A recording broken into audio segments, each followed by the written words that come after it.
Yo, what's up? Welcome to Kind of Funny Games Daily for Wednesday, September 13th, 2023. I'm one of your hosts, Blessing Adeoye Jr. Joining me is the Nitro Rifle, Andy Cortez. Good morning, Blessing Adeoye Jr. Good morning, Andy Cortez. How's it going? I'm doing well. It's just been it has been a barrage of video games. Oh, yeah. It has been a barrage. And I'm glad that we finally put out that review this morning. We recorded about a month ago, 2 months ago. Yeah, we had to record it early because there's been so many other games for us to get to. I'm already playing Final Fantasy VII Rebirth. I'm not playing Final Fantasy VII Rebirth for the record, but yeah, a lot of video games to play. Where are you with your Liza P playthrough? Well, the Liza P playthrough will begin over today. Oh. I'm going to start it all over on the Kind of Funny stream. Oh. Right after this. Right after Games Day, so stay tuned right there because apparently media has like a couple days exclusive on it before the influencers get it. Yeah. So might as well stream it. Yeah. We're Have fun with it while we got it. Play Liza P, which y'all should play Liza P, but I won't spoil the review because of course we got a review roundup later. And also we have a Gamescast that's up right now where it's me and Andy doing a rare one-on-one Gamescast, talking all about our time playing Liza P. I played it. I beat it. It's so good, Bless, that I knew today I was going to restart the playthrough, but I couldn't stop playing on my main playthrough the other night or yesterday. It's just that damn good. It's that much fun. I mean, even you mentioning the idea of replaying it gets me excited because I'm like, oh, what if I replayed it? What if I actually... There's too many games, Bless. There's too many games. I'm already like many hours into a different game that I'm now reviewing after Liza P, even though we just put out our Liza P review. But it's the idea of, like I told you on that review, that I spec'd into Technique. And Technique is basically the hard mode of that video game. And I'm like, well, what if I did Motivity instead? What if I went back and did things right? Here's what you should do. I'm going to give you a little reco right now. The Troy Baker reco. Finally play Dark Souls. Oh shit, yeah. That would be awesome. I almost put out a tweet like a day into my Liza P review because as soon as I started playing Liza P, I was like, man, I really like these kind of games. What if I'm gonna put out a tweet that's like, yo, what's a game I should play if I like Liza P and Bloodborne and Elden Ring? Like, what's a game that I should play if I like these games? And I was like, oh fuck, I should just play Dark Souls. You really should. You really should. What a little reco from me, a little Troy Baker reco right here. I would re-roll, if I were you, re-roll, start a new character in Cyberpunk to get ready for the DLC. Ooh, that's not a bad idea. Because, again, Cyberpunk, they had the 2.0 update. The 2.0 update is going to massively shift everything you know about the game. Yep. Or everything that you think you remember about the game in terms of all the skill tree stuff, all the new abilities, new cops, driving combat. Yeah, the cops are even more angry this time. Yeah. But yeah, it's all these new systems that they've been working on for several years. I would re-roll a character if I were you, start a new game. Because here's the thing. Here's what's going to happen. You know what's going to happen. You're going to say, oh, I can't wait to see what's up with Idris Elba in this DLC. You're going to hop into your character. You're going to go, what the hell's going on? Yeah, you're not going to remember any of the buttons. You're going to come fresh off of Starfield, probably. Yeah, you're going to wake up. You're like, I'm not even in Night City. I'm in Wichita, Kansas right now. Yeah. This isn't where I thought I was. How do I fly to space? I'm going to click L to bring up my mission log and like click fucking like try to highlight a specific mission, but then I got to highlight one of the submissions. You're going to hit the tab button click to go R back. to set my jump grab over to the other system. And I'm like, wait a second. No, this is Cyberpunk. I different video game. Stay in one city. Start a new character, start a new story. Obviously, you know, you probably won't have to get very, very leveled up because I think you can play the DLC like at any point, really. Oh, okay, that's good. Actually. So yeah, that's what I would do. A little reco, a little Troy Baker reco. Oh, all right, cool. All right, cool. Well, my little reco, a few days before Mortal Kombat comes out? Maybe like jump into Mortal Kombat 11, Mortal Kombat 10, right? Play a little bit, like get your feet wet. Get your feet back into the Mortal Kombat space. Because if you're like me, you probably played a lot of Street Fighter. And as we learned during Summer Game Fest, I picked up that preview for Mortal Kombat 1. Did not feel right. Right? Like it took me a while to like get back into the Mortal Kombat headspace. I was always up there pressing back to block and shit that I shouldn't be doing Mortal Kombat. So that's my little reco. If we're getting prepared for games coming out soon later in this month, maybe hop back into Mortal Kombat 10, Mortal Kombat 11. Also, the reason why I brought up Cyberpunk is because you're playing on that PC laptop. I am playing on that PC. You're playing on that PC laptop with that 3070 in there. Come on, big dog. Come on. Great. Andy, enough about all that. Let's talk about a Nintendo Direct, which has been announced today. Square Enix has lost a lot of money and more because this is Kind of Funny Games Daily. Each and every weekday at 10 a.m. live right here on youtube.com/kindoffunnygames and twitch.tv/kindoffunnygames. We run you through the nerdy news you need to know about. If you're watching live, you can correct us when we get stuff wrong by going to kindafunny.com/you're wrong. If you don't want to watch live, you can watch later on youtube.com/kindafunnygames, or you can listen later on podcast services around the globe by searching for Kinda Funny Games Daily. Remember, you can use Epic Creator Code Kinda Funny on all Epic Store and Epic in-game purchases like Rocket League and Fortnite to help support the channel. To be a part of the show, head to kindafunny.com/KFGD to write in with your questions, squad ups, and more. And remember, patreon.com/kindafunny will get you the show ad-free, plus a bevy of bonus content. Housekeeping for you. A new Kinda Funny Gamescast is up right now, and it's our Lives of P review like we were talking about earlier. It's a one-on-one episode of Gamescast with me and Andy. Andy's first time hosting Gamescast.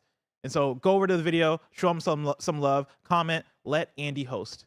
Maybe put a hashtag in there too. Hashtag let Andy host. You're not going to believe the things I said in this episode. Oh, he said some wild You're not going to believe it. He said some wild things. Of course, thank you to our Patreon producers, Brave Athos, Jedi Master Deadpool, and Delaney Twining. Today we're brought to you by Rocket Money and DraftKings Sportsbook, but we'll tell you about that later. For now, let's begin with what is, and forever will be, the Roper Report. It's time for some news. We have 7 stories today. A baker's dozen. Starting with our number 1, a new Nintendo Direct has been announced. I called it yesterday on my episode with Janet Garcia. I was very happy. I was like, I wouldn't be Really? Yeah, literally I said the words, I wouldn't be surprised if tomorrow we got an announcement for a Nintendo Direct on Thursday. And it all lined up perfectly.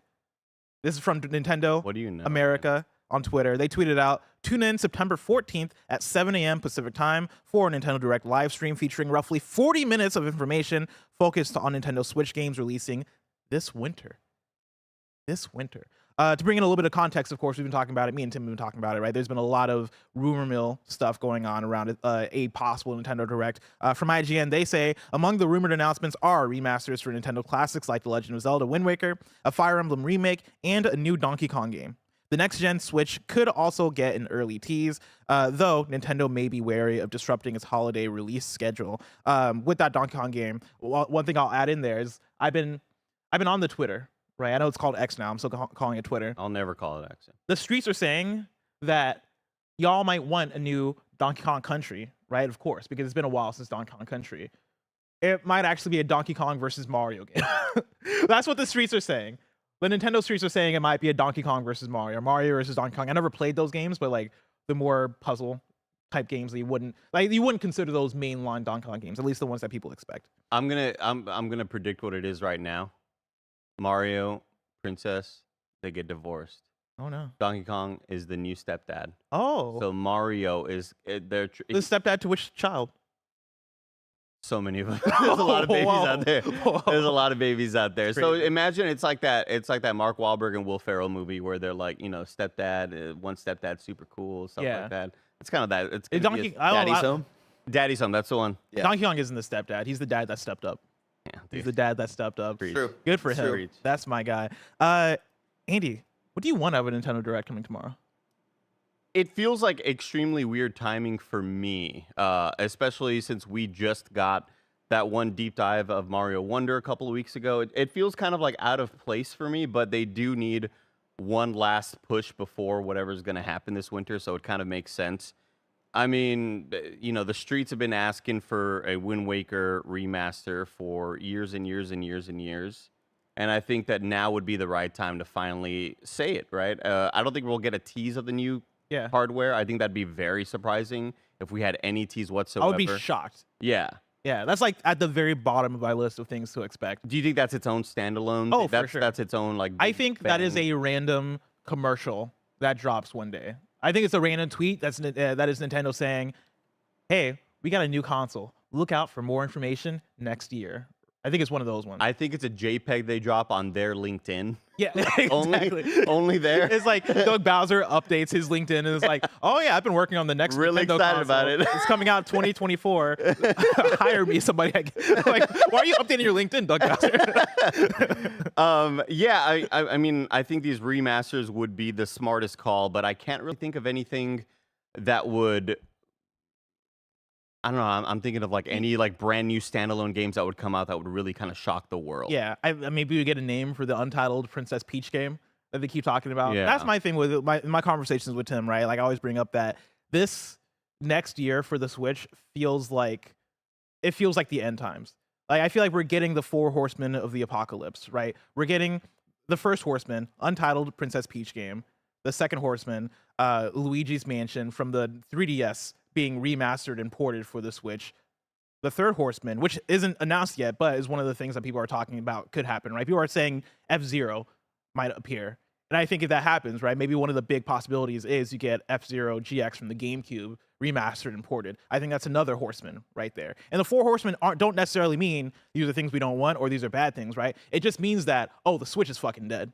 Like, look out for the Switch ending its life cycle at some point in the next year, right? Because, like, what else do you have to say? What other big game do you have to put out on the Switch? I would think that the last one is probably just Metroid Prime 4. And that's not even a sure bet of if we're going to see that in the next year because they restarted development. Like, who knows where they're at in the timeline with that one. Of course, that's the game you want to take time with. You don't want to just put it out for the sake of putting it out in 2024 if it's not ready. I think that would be the one last big game you have left.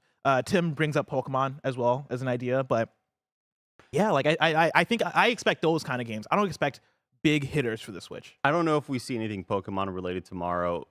I feel like that's normally meant for like Pokemon Directs. Yeah, Pokemon only. Presents. Yeah, Pokemon Presents. I don't foresee any big atomic bomb level type stuff like bam, here's this massive holy shit, everybody's freaking out. I can't believe they're bringing back this character. I don't see anything like that happening tomorrow. This really does kind of feel like the end of the year scraps. What else can we kind of throw in there for one final direct? The cutting room floor sort of stuff. What are other things we've kind of held on to that we weren't sure we were going to release or announce? I think Wind Waker is a surefire bet, whether it's at this direct or just ends up being a thing they announce next year. Us not getting Tears of the Kingdom DLC bodes well for us getting an announcement of a Legend of Zelda thing sooner than later because like that stuff isn't going to step over each other. It's Nintendo, so they always want their big franchises to always have something going on there. And so now that we're half a year past Tears of the Kingdom's launch, I think right now is the right time if you want to announce, oh yeah, and Wind Waker is coming out later this fall. You know, I think that makes a lot of sense. How many new games do you think they're adding to Nintendo Online? Probably a handful. That's actually a really good question. Over, under 5.5? Over, because I think it's gonna be 6. Oh, I think maybe you get 3 on Game Boy Advanced, and then 3. Wait, Game Boy Advance is on there, right? Yeah, Game Boy Advance is on there. 3 on Game Boy Advance, maybe 3 on regular Game Boy. I think maybe that's the split. Maybe you get some Sega games on there because they have. I think they have the Sega Genesis on there, right? They do. Yeah. God, Nintendo's just fucking rating this Why shit. 5.5, Andy? Just a random number. This is an over-under I feel like thing. whenever we see the graphic come out, like, oh, why the half? Yeah. Oh, that's how you do like betting odds. Like, okay, so you could say if it's over, it's 6. If it's under, it's 5. Gotcha, Yeah. gotcha. Here's one thing I'll point out too, right? They say here 40 minutes of information focused on Switch games releasing this winter. That means that they're going to talk about games coming out next year. Nintendo never sticks to their guns when they say, "Oh, we're talking about things coming out this year or this fall." Or And they this never. winter also means like up until February or whatever too. That's true. Yeah, winter does encompass the beginning of next year, but also in Nintendo's language, winter also encompasses summer next year. Like I do not trust them when they say, "Oh yeah, we're just talking about this winter." Over under Donkey Kong 64 finally gets put on Nintendo Switch Online. They're not going to do that. No, that makes. So I much just sense. gave my dad visited for the last week, and I just finally gave him the Switch I've been talking about. And the one unfortunate thing I did have to tell him, because I added him to my family plan, I was like, yeah, you can play all of these old school Nintendo 64 games. I got him the N64 like controller for the Switch, so you can like actually like play it in the control scheme he remembers them in. And I was like, the one unfortunate thing though, it does not have Donkey Kong 64. He was pretty bummed about that. It's always heartbreaking to let somebody know that. I know. Yeah, you can't play one of the greatest How many Nintendo games. times It's are like you telling letting a kid, people know like, that? Christmas Oh, is every single time I canceled. give somebody a Switch. Every time I have to break this, Yeah, I gave when my- I gave my sister a Switch, I was like, Donkey Kong 64 isn't on there. She's like, what the fuck are you talking about? I gave my nephews a Switch for for Christmas last year, and as I gave them the Switch, I had to be like, "Hey kids, I'm sorry." Blessing acting like he's a captain in the army, like letting families know in World War II that like your husband will not be coming home, man. You might want to sit down for this It's one. all, I'm sorry to let you know that like DK64 isn't playable on Nintendo Switch. it's always tough. And my to do nephews this. were like, "What's a DK64? We don't know what this is." And There's I'm like, never an easy way to do this. put my hand on his shoulder. I'm like, "It's one of the greatest games of all time." and you're not going to be able to play. I'm sorry. I did recommend him Banjo-Kazooie, though, for the time being, because that's on Nintendo Switch Online. Banjo-Kazooie is such a good game. Like, and that's and I don't my think thing. he's ever played it, so I think he would. And he's going to be pleasant. He's going to have a great time, because I'm sure people have heard this before from me, but as a kid, I had DK64. I played the fuck out of DK64. I'm obsessed with DK64. You know this. I didn't play Banjo-Kazooie all the way through until 2017. That's weird. Yeah, maybe late 2016. And when I tell you that, I was like, yo, this game's a fucking banger. This Banjo-Kazooie game, I understand why people turned on DK64 after playing Banjo-Kazooie. Because, like, that game is so tight. That game is so, like, well-designed. It's so focused. And DK64 coming out after that and being, like, this blown-up version of it, I totally understand now. But also, like, for me, it's the best of both worlds, where, like, DK64 is just super Banjo-Kazooie in my eyes. That's so weird, because when I was a kid, I always just looked for the diet versions of the things that I couldn't have, or other experiences that, you know, hey, there isn't a sequel to this game, but this game may play a lot like it, right? Like, I remember playing a lot of Virtual Fighter at the arcades and being like, what's a game that I can play on console that's similar to it? You know what I mean? And that's why, like, all my friends had Halo on Xbox, because I didn't have an Xbox early on. So I'll play Red Faction. Like, I feel like that's the closest thing that I'll have over here. Red Faction's so good, though. And I just always looked for, like, the thing that kind of, you know, we have that at-home version of it. Yeah. That's shocking to me that you took that long to play Banjo-Kazooie. Yeah, it took me real long, and I fell in love with it. Because, like, again, it's just more DK64, but in, like, a tighter package. And honestly, probably a better design package, but I won't admit that on air. We're doing a lot of predictions. We're doing a lot of speculation. Bot, everybody. I want to bring in a write-in from Co-op64, who writes in and says, "Good morning, Bless and Andy. With the announcement of the Nintendo Direct today, I was wondering if we can play my favorite game of Will They or Won't They Show Up? Below is a list of 10 games, and my question is, will they or won't they show up tomorrow?" Andy, are you ready for this? I'm ready. Hit me with it. First up, F-Zero. Will it or won't it show up? Won't it? I'm going to say it will. Will it? I'm going to say it will. I was going to take notes. This is too complicated to take notes in this thing. So Andy says no. I say yes. Next up, Metroid Prime 2 Remastered. Won't it? I'm going to say it will. I'm going to say it does show up. I think you have to wait a full year before. I don't know. Like, conversations already kind of quieted down. Like, if they're going to go through all 3 Metroid Primes, what, they're going to wait a full year and put out 2 next year, and then the year after put out 3? Like, by that time, we're deep into the Switch 2. God, I really got to play Prime Remaster. Oh, it's so good. Or remake. So also, I'm going to put it on Co-op 64. Co-op 64, take notes on this, and then whoever loses these predictions. Pizza Ben. Want to do pizza? Yeah. All right. It's a pizza bet. So whoever loses has to buy the other person a pizza. Next up, Mario Kart 8 Final DLC. Yes, it will. I'm also going to say yes, it will. But it's final. Wait, are we on the final one already? It's final DLC in the way that, like, you know, it's Hayao Miyazaki's final movie. Yeah. You know, like, it's his final Ghibli movie. Like, we're gonna get Mario Kart 8 Deluxe Ultimate on the Switch 2, and then they're gonna add more DLC. Yeah, for sure. Also, Lakers Head in the chat just said Mario Kart is a snooze fest. Time yourself out. I believe we are on the last package of DLCs. Yeah. Okay, then for sure, I think it's time. It's been a while since we got one of those. It was like a couple months ago. There was a new toilet track. That was pretty cool. Toilet Toad. Oh yeah. Yeah. The one that was in like the bathroom, right? Yeah. The toilet was like the centerpiece. Are we sure it was the bathroom or was it the kitchen? It was the bathroom. That's kind of wild. That's a wild place for a Mario Kart track. I know. That is not hygienic. Driving on those floors. Around poop particles. Like, y'all mop this shit? Like, y'all, when was the last time you cleaned this bathroom? It's like fucking soap sud and shit. Zelda Wind Waker / Twilight Princess ports. Yes. I'm also going to say yes. For both. Oh, for both? I'm going to say yes for one. I think we get one of these. Okay. Next up, Princess Peach new game. Which, for the record, already announced, but we're talking about more info on it. I'm going to say no.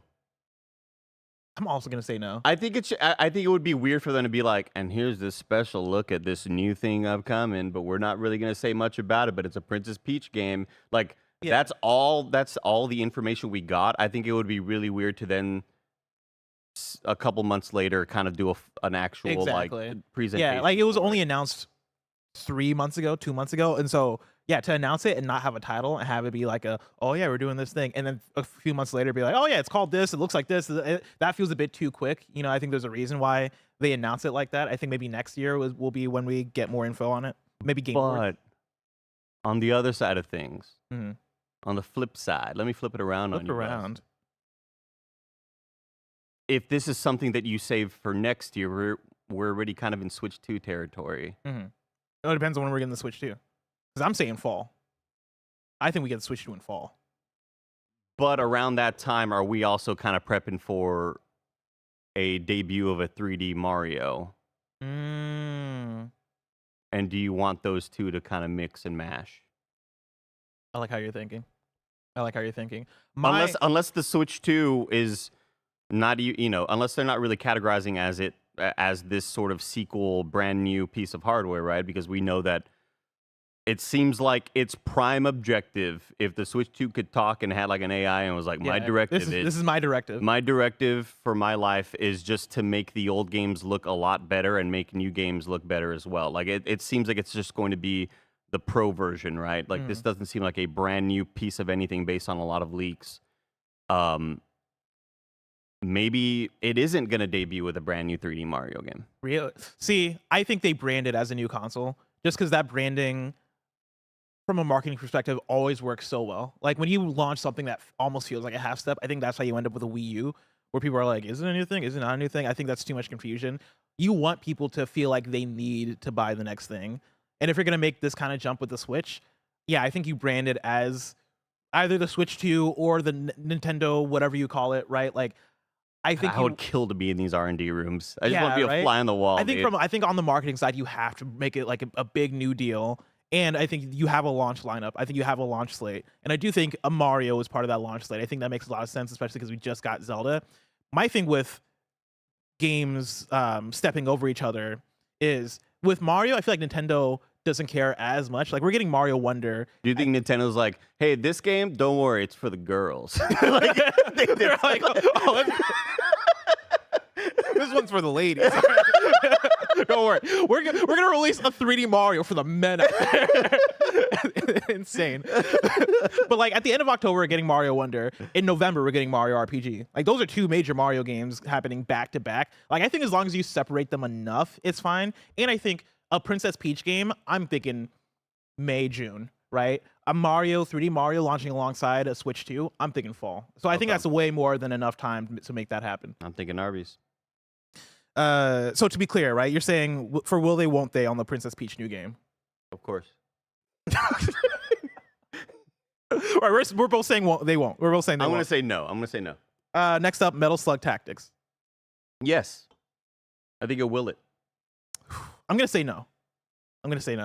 Next up, DK64 comes to Nintendo Switch Online. I'm going to say yes just because I want Barrett and Blessing to be very happy. I'm going to say no because my dreams never come true. Next up, a new Donkey Kong game. Oh, actually, fuck. If a new Donkey Kong game does happen, maybe that makes more sense to put DK64 on. But also, if it's Mario versus Donkey Kong, then they don't give a fuck. So yeah, I'm going to keep my no on DK64. For a new Donkey Kong game, I'm going to say yes. What do you think they're going at it for and about and with? Like, what's the primary method of rivalry?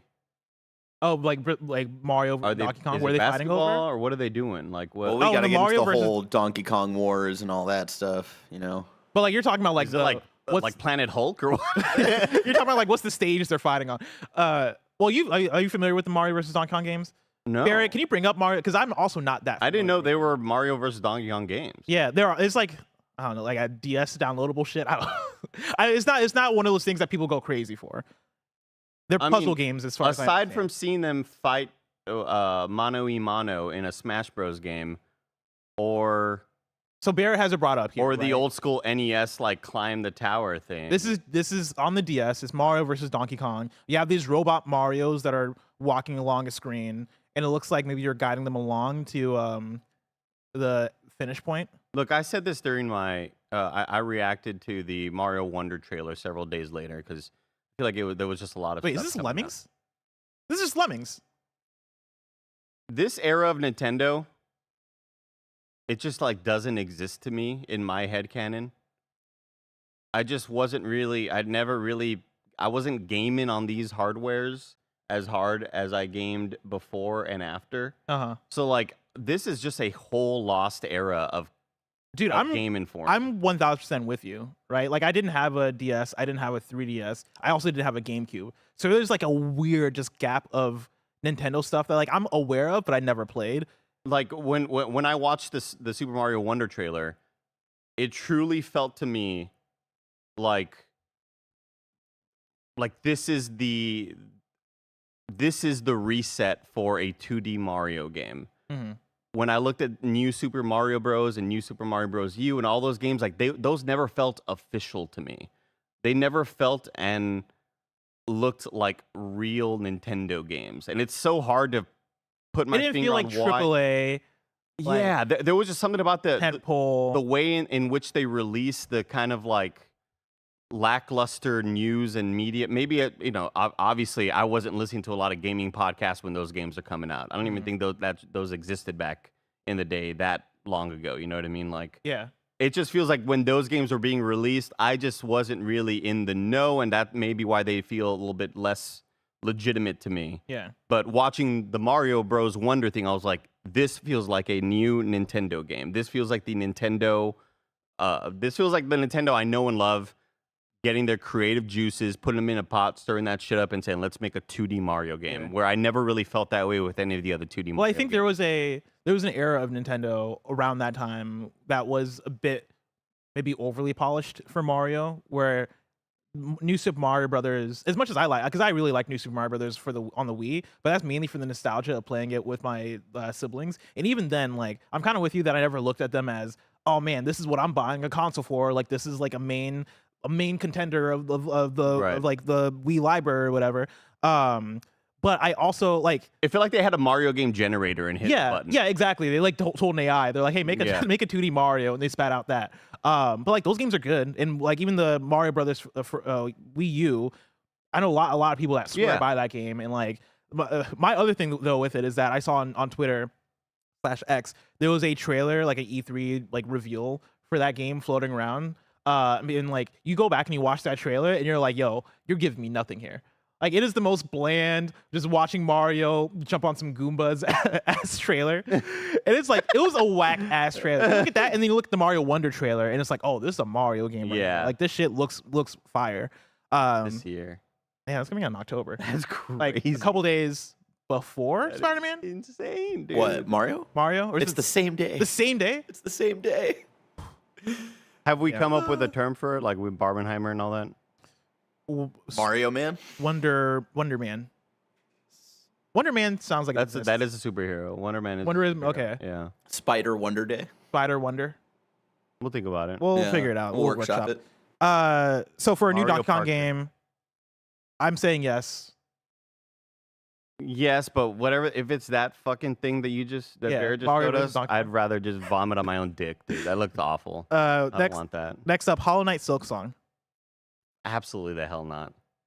No chance.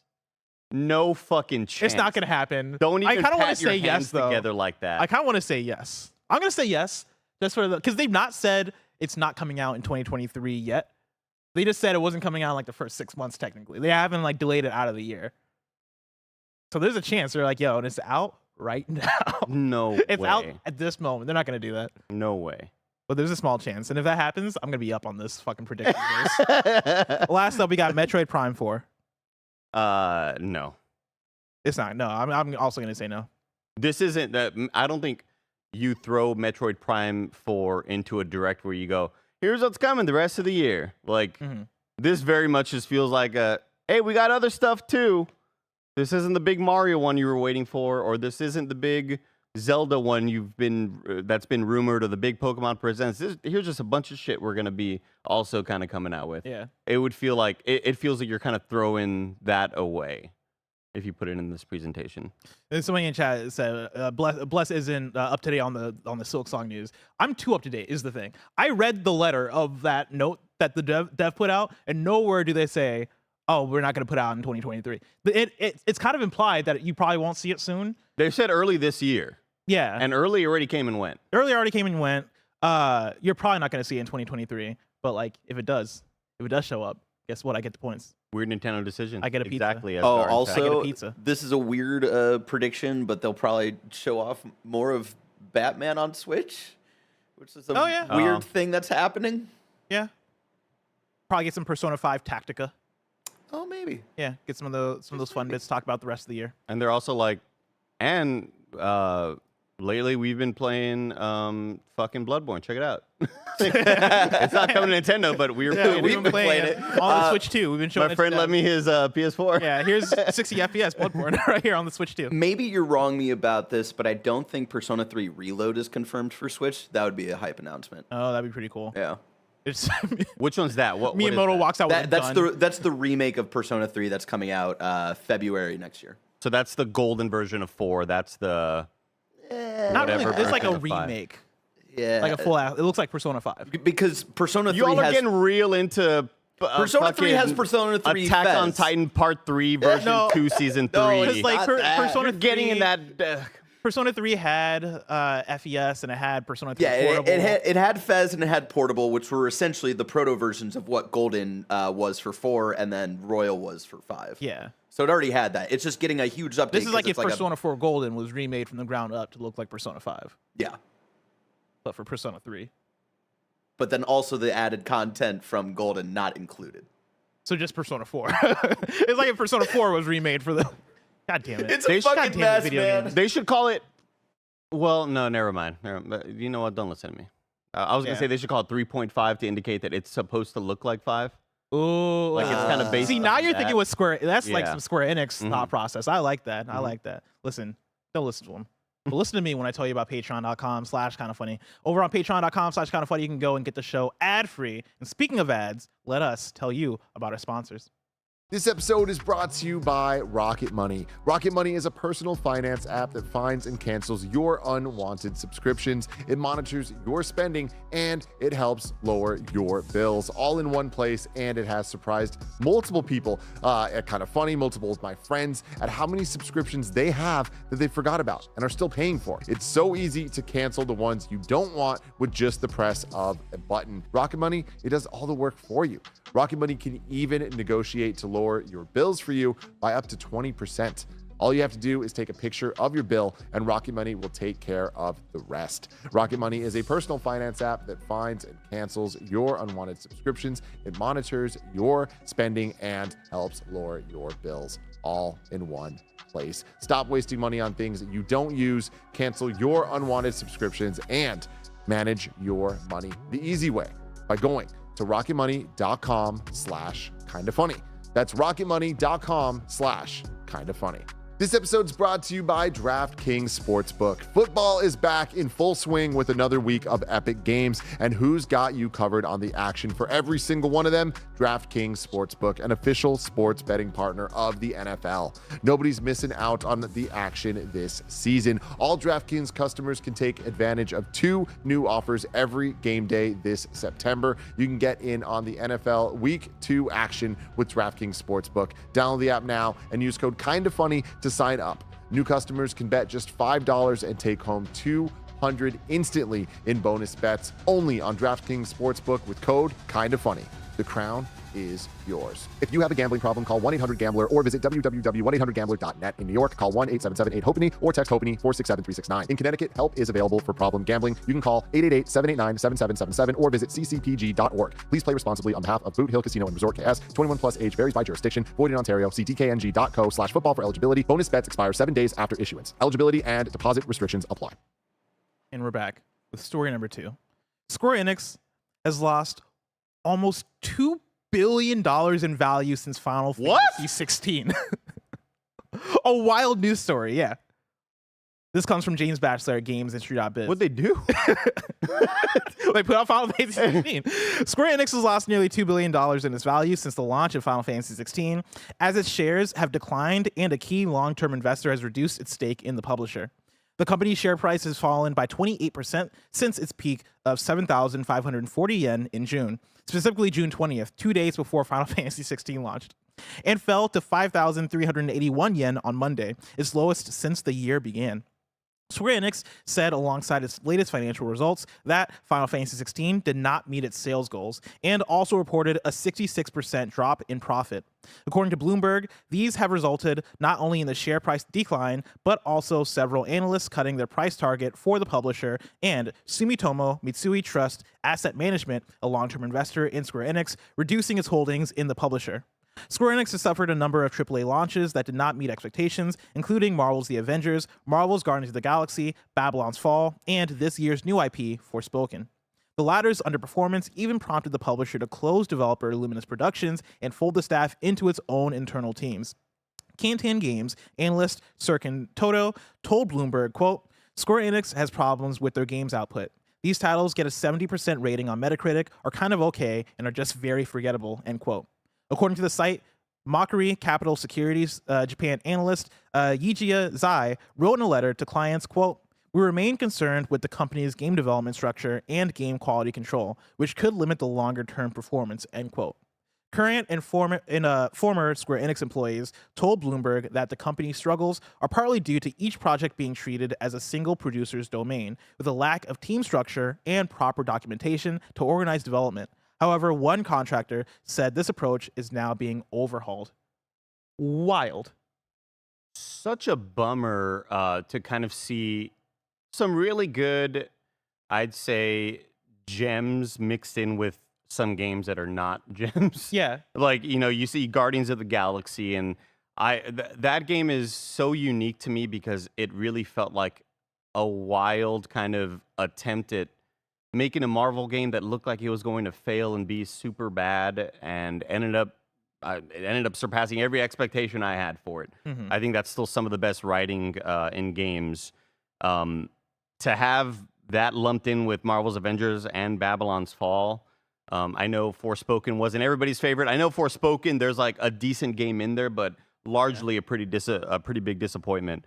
That really stinks to hear that Final Fantasy 16 didn't win over enough people in order to have these massive sales numbers. It's surprising because Final Fantasy as a IP is so powerful and so ubiquitous with video games. So the idea of them making a Final Fantasy that is inspired by Game of Thrones style narrative, inspired by more traditional action games, right? They had the combat director from Devil May Cry work on this thing to make an action system that is a bit more palpable and a bit more easier for people to get into than just turn-based, right? You have that. You have bigger than life cutscenes. You have lovable characters. You have, like, it feels like Final Fantasy 16 did every single thing right, and it still underperformed somehow. That for me is a bit surprising. But yeah, I think to your point, right? Like, you have successes with things like that. I know Guardians on a sales level probably wasn't a success for them, and I think that was hampered by Marvel's Avengers, right? The fact that people played that went, "Oh, this is bad," and so we're gonna just assume your next thing is gonna be bad. And then Guardians comes out and, like, I thought it was okay. Like, I wasn't blown away by it, right? Like, I think there's a lot of good writing moments in there, but like playing the game didn't really do it for me. But like, that was a step up from Avengers. Yeah. That was something that was better than Avengers, but still had that level of scrutiny because, oh man, we had this experience with one thing, and so that's just gonna connect and tank Guardians as well. You have that. You have the Babylon's Falls of the world. You have the A Quiet Man's of the world. You have the what was the one that was made by the Sonic creator that went to jail? You have that. That was a musical. Balan Wonderworld. Yeah, you have Balan's Wonderworld. Wonderland, Wonderworld. I forget. I always get confused. But you have that, and that doesn't do well either. And you have all these misses as Square Enix that your wins aren't able to speak. Let alone you sell off Crystal Dynamics and Square Enix or Eidos Montreal to Embracer Group, right? Like, you're cutting off these sectors that are making good games as well. Yeah, like, it feels like it's like these numbers, when you bring together that whole story, I think start to make sense, and it starts to make me think that, oh, sooner or later somebody's gonna buy you. Like, you gotta sell your sell your soul to PlayStation or somebody to pick you up, because I don't know how much longer Square Enix operating in this way is going to last, if even your hits aren't hitting. It's also just so diametrically opposed to all of the praise and love we hear constantly about Final Fantasy 14 Online, and how that is such a massive success all the time. What worries me the most about this is seeing Square Enix possibly like speed up development on the 16 PC port just to get it out there and get sales and get numbers out there, and possibly kind of risking what that game could potentially be on PC. And it releasing day one, insanely buggy. Hey, everybody avoid this for a while. Don't get it for a while on PC. Like, that's the last thing that 16 needs, is to have a really, really bad PC release. This is a pretty big bummer, man. I'm very sad to hear this, especially because I think 16 at the end of the day will be on a lot of our top 10s, and some of us even our top 3s and 5s, at the end of the year. So, pretty big bummer that not enough people, I guess, believed in it. And I guess, I'm always saying, and I mean, it's not just me always saying this who coined this phrase, but like, the internet isn't the real world out there. Like, sometimes you see everybody angry on Twitter, and then the general public has no fucking idea what is even happening with the inner dynamics and relations of this developer put out this game. So now, like, most people who saw Marvel's Avengers, all the Jimmys and Bobbies and Sallys out there buying Marvel's Avengers don't know that the Guardians of the Galaxy game was also made by the bad people that made the Marvel's Avengers game. Yeah. The bad people. The bad people dynamic. Like, you know what I mean? Like, Jimmy and Bobby and Sally's parents aren't going out and being like, Guardians of the Galaxy, but we know that these people also made the Avengers game, and that game wasn't very, very good. You didn't like that last Christmas, you know what I mean? We almost got a divorce because of you, Jimmy and Bobby and Sally, So, like, those conversations aren't really had in stores or when purchases are being made. But I think largely there just isn't enough, I don't know, maybe hype and maybe word of mouth, because we've seen a lot of games catch fire with success in sales. When suddenly, like, this game that nobody's heard of is suddenly selling gangbusters because everybody can't stop talking about it. I feel like Final Fantasy 16 couldn't stop being talked about for a lot of bad reasons. And it was just a lot of, like, hate and, kind of like review bombs and go back to the old Final Fantasy I like. This isn't what I, want out of a Final Fantasy game. I feel like those discussions largely dominated the conversation. Yeah. Yeah, I mean, it's such a tough one, too, because we didn't even bring up, like, the NFT stuff with Square Enix as well, right? They're working on Symbiogenesis, I believe is the name of the game. And I refuse to believe it. They have... Symbiogenesis. Sorry, Symbiogenesis. There's that, right, which, again, feels like hey, we want to build up our value, so maybe we can get acquired. Like, they have these increased sales expectations of themselves, too, which is like, oh, y'all were never going to hit these expectations that you're setting for yourself, right? It's like... It's like having that homeboy in high school that's like, yo, I'm gonna enter the NBA, and you're like, hold on there, like, you're only 5'10". Like, I don't know if you're gonna hit the NBA with the kind of stats that you're putting up. Like, you can't even dunk, my guy. Like, I don't know if you're gonna do that. Yeah, that's what it feels like with Square Enix sometimes, where it's like, oh yeah, we want to sell this many units of Final Fantasy. You want to do that, and it's like, whoa, that's a lot. Like, are you sure you're gonna be able to hit this with this thing? Like, you really got to go hard with it. Another thing too is I saw somebody in chat mention that, like, isn't consolidation bad? Consolidation is bad, right? But also what's bad is Square Enix shutting down. And I think if you keep going this direction, I think consolidation or like selling or like being acquired by somebody is probably only the natural step that you can make. You've already engaged in that by selling off Crystal and Eidos. I think this is what they want for themselves. Like, from what I can gather from just reading like following and reading the tea leaves, it feels like Square Enix wants somebody to buy them up, and like, we'll see who it is. Like, we'll see if that happens, right? Maybe they're able to turn around, but these are rough numbers to read about.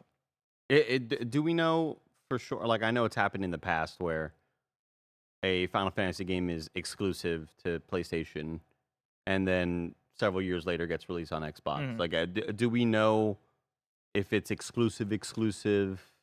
We don't. For sure, 1,000,000%. We don't. I would venture to think that it is to some extent. Like, Final Fantasy VII Remake still hasn't come out on Xbox or other console platforms, and so I'll think that somewhere in the contracts, PlayStation's like, hey, this is a console exclusive. You can put it on PC later if you want, but it doesn't get to be put out on Xbox or Switch for 5 years or something like that, right? I would think that there's some kind of length there that is longer than just a year. Story number 3. we got a Liza P review roundup for you. When I pulled this on Metacritic, it was sitting at a 79, and on OpenCritic, it was sitting at an 83. Travis Northup at IGN gives it an 8 out of 10 and says, Liza P might not branch out particularly far from its Souls-like inspiration, but like a marionette controlled by a skilled puppet master, it plays the part extremely well in a wonderfully dark fantasy world. It must be said that its uneven difficulty didn't always make me feel like an underdog, especially when playing as a brawny, overpowered version of Pinocchio with a massive weapon. And combat pigeonholed me into a specific playstyle, while the levels are less open and twisting than most. But with an awesome weapon crafting system, some really memorable boss fights, and one of the better stories we've seen in this genre, I can enthusiastically recommend you spend your time hanging out with Geppetto and friends. If you've been waiting for a Bloodborne remaster or sequel that may never come, Liza P is the next best thing. Wesley LeBlanc at Game Informer gave it a 9.5 out of 10 and said, Yeah. Liza P's greatest strength is how it rewards you and empowers you at every turn to venture further through this twisted tale of puppetry and monstrous humanity, despite its oppressive world and formidable enemies. I struggled to pull myself away from Liza P, even when it had me fuming. It delicately balances the fun of a Souls-like with the challenge of the genre demands and only falters a few times.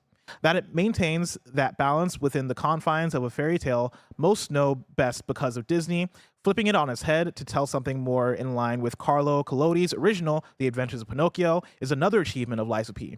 But above all that, Liza P uses the familiar, the highlights, and the lessons learned from the authors of the Souls-like subgenre to create something unique, fascinating, and exhilarating. NeoWiz aimed for the stars, much like the ones its Pinocchio wishes upon. And it hits them with machine-like accuracy. And then Blessing, and Kind of Funny, gave it a 5 out of 5. Wow. And said this. There we go. I mean, it's playing. I don't know what's going on here. Hold on, give me a second. Do they hear sound? Because we don't hear sound. No, they don't And hear said sound. this. And said, Hold what on. did you say, Bless? Hold And on. said this. I said it was haven't been good. here I for. I liked it. I haven't been here for a minute, so let me see No, it's all what's good. going on. I think when Kevin was running the show, he said, "I'm gonna fuck everything up for Barrett." I heard him say that. Yeah. He was like, I'm gonna Is this to switch where buttons. it auto plays a DVD of the Santa Claus starring Tim Allen? And said this.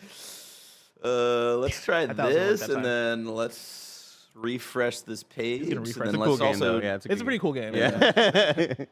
And said this. How do you feel? I Nailed it. absolutely love Liza P. I am giving it a 5 out of 5 on the Kind of Funny scale, and that's for multiple reasons. Of course, Liza P is the closest I've gotten to playing a game that feels like it's developed by From Software. The level design is intricate, the way that the paths interconnect feels so inspired and genuinely understands what From Software drives at. It brings in so much more than that. The combat system feels a bit more aligned with something like Sekiro, where it's more focused on parries, it's more focused on quick timing, it's more focused on trying to stagger your opponent. Most of the weapons in the game have a handle and a blade that you can essentially take apart and reattach to any other handle and any other blade to create your own weapon, and you can mix and match styles that way. The game has a pretty good balance of bringing in the Pinocchio elements to play around with your expectations of what you think is going to happen with the story. Liza P's story is a bit more upfront and it's a bit more easier to follow, but I think it works. You have finished There you go. Liza P. Those You are my have thoughts 40 on Liza P. And said this. There we go. But cool. Great to see it's getting great reviews, right? Like it seems like the range is anywhere from 8 and 9s. A nice 9.5 from Game Informer. Yeah. And I think this lines up with where we expected, at least what I expected after my playthrough. Yeah, it was one of those that, when the demo came out earlier this year, it was one of those that I had to kind of keep on asking around, like, you played the Liza P demo? Like, when we did it at GDC, walking up to Timor and being like, it's fucking good, right? Like, it's actually really, really good. And I think one thing that also makes it really awesome was that they put up that demo, and immediately the devs were like, give us all of your feedback. Yeah. And then put out a video and said, we are going to address all of this feedback. So many of y'all do not like the timing of The dodges. You don't like the unforgiving, dodge sort of iframes right there. We're gonna help you out a bit more there. You all didn't enjoy this. Y'all aren't liking that. Like, they were really kind of upfront with the players of the community, which was kind of surprising to see and really neat. The game is super surprising and super damn good. And yet again, 2023, too many games. Too many games. Too many good games that like it's to the point where there's always going to be games that come out that you may have tried out in February or March or before that. You know what I mean? Like now it's to the point where which one of these 8 to 9 out of 10 games are you willing to skip out on? Yeah. You know? Yeah. I like it. It makes me excited for even the rest of the year because there's still more exciting bangers on the horizon, right? Like you look at Spider-Man 2, you look at Lords of the Fallen. Like as good as Lies of P is, and like I think it has a really good chance of being the Souls-like game of the year. There's still competition there with a game like Lords of the Fallen, right? And I got to check that out. And even that was another one where I was like, oh yeah, these guys seem to get it. Like there's something good here. And so yeah, we're just having an incredible year. Story number 4. Assassin's Creed Mirage and recent Resident Evil games are coming to the new iPhone 15 Pro. This is Tom Ivan at Video Games Chronicle. Apple has announced plans to bring several high-profile console and PC games to one of its upcoming iPhone models. The iPhone 15 and 15 Pro were announced during an Apple event on Tuesday. Capcom's Resident Evil 4 Remake and Resident Evil Village will be released for the Pro device later this year. Assassin's Creed Mirage will also be released for PC and consoles next month, or which will also be released, is headed to iPhone 15 Pro in early 2024, as is fellow Ubisoft game, The Division Resurgence. Quote, iPhone 15 Pro gets a major performance upgrade from the A17 Pro chip, Apple claimed. Quote, with a new 6-core GPU, the fastest iPhone ever, and a faster neural engine. They're just making words up now. A neural engine? Yeah, like a brain. That's insane. It becomes a ridiculously powerful mobile gaming machine, enabling higher quality graphics and rich immersive game worlds never before seen on a smartphone, end quote. Well, obviously, they haven't played Infinity Blade. Yeah, come on, y'all. Come on, play some Infinity Blade. Apple's SVP of Marketing, Greg Joswiak, also said, quote, this new level of performance will enable new games for iPhone 15 Pro that were previously only available on game consoles, PCs, or the Mac, end quote. I love how they snuck the Mac in there like that's a video game device. He added, quote, this is the first time the console version of Assassin's Creed will be natively available on a smartphone, end quote. And then on top of that, also included in that, Kojima Productions tweeted out, the Death Stranding director's cut for the iPhone was revealed during the introducing iPhone 15 Pro video and is scheduled to be released at the end of this year. That's right, the end of 2023. Insane. Pretty wild. I think I'm not necessarily excited for this right now. I'm excited for what, hopefully they stick with this push and don't give up on it. Because I'm excited to see what it could be a couple years from now when, you know, maybe the iPad Pros also have this capability and the iPad Pros allow you to do cross-play between the both. You know what I mean? Like, I think it's awesome in the way that, like, when VR showcases show you how cool their VR games are, and you're like, wow, that's awesome. But, like, where's the actual game at? Like, this is, like, a neat proof of concept. I think it's insanely impressive that these games will natively run on a phone. We'll see how they look. I'm sure they looked incredible in the on-stage demo. But we'll see how they actually look and feel when it's in your hands. Again, like, would not be, you know, my number 1, number 2, or number 10 choice of way of playing this game. That's the tough thing about this, is that it's really cool, but I'm not going to play it like this. It's more of like a tech demo for me that I think it's really neat that Apple says, this device can do this, and stay tuned because this is just the beginning of what you're seeing here in terms of our gaming efforts, right? Like, and also, like, shout out to Ubisoft for always being down to just team up with everybody. Oh yeah, Awesome. Come put Call of Duty on our on our like Ubisoft cloud thing. Right? Yeah, like oh yeah, awesome. we'll put Uplay on PlayStation. You know, we'll do it. We'll do anything. Yeah, it says a lot and excites me about the hardware that they're working with. That they are really pushing the envelope and trying to and show people that they are becoming a serious, you know, a serious bidder in this world of gaming, because we've seen a lot of kind of failed efforts in the past.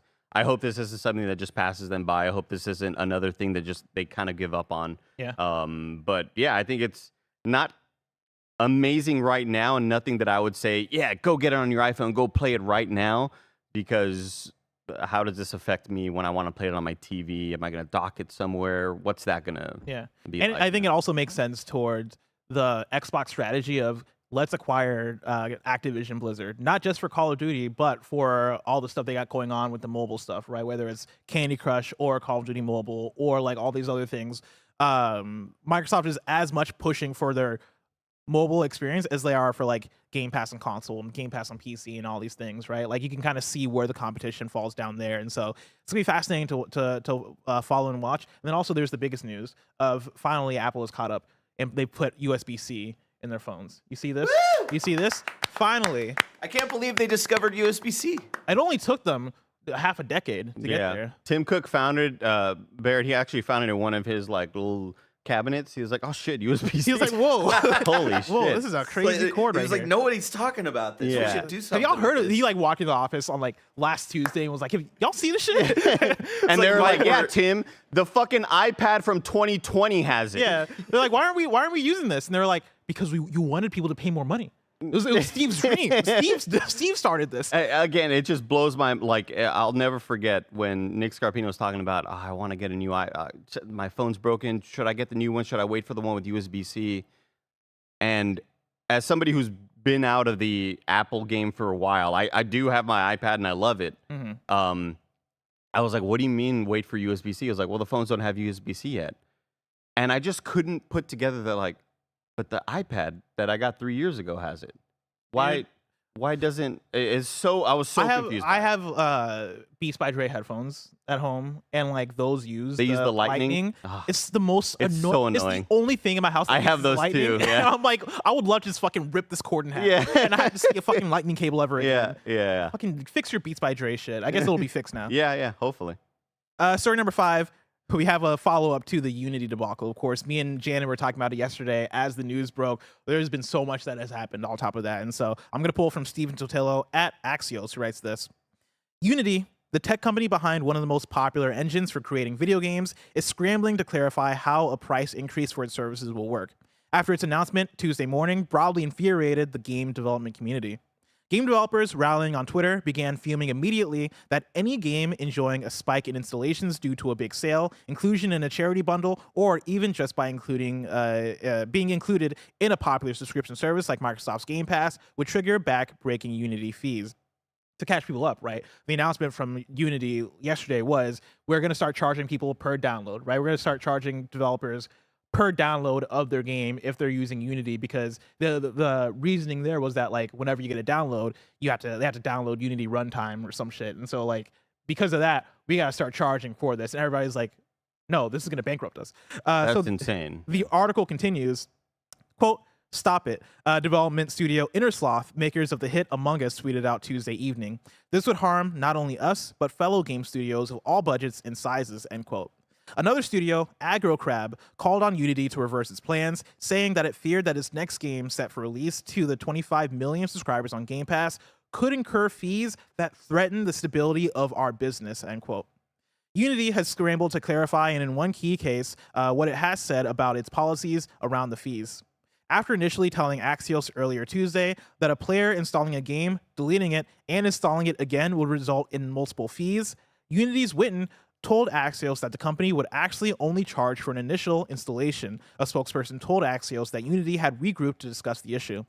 He hoped this would allay fears of install bombing, where an angry user could keep deleting and reinstalling a game to rack up fees to punish a developer. Which, to pause there, do you know how like petty and like how much malice you gotta have in your heart to be like, I'm gonna screw over this developer. I'm just gonna uninstall and reinstall their game all day to like incur fees.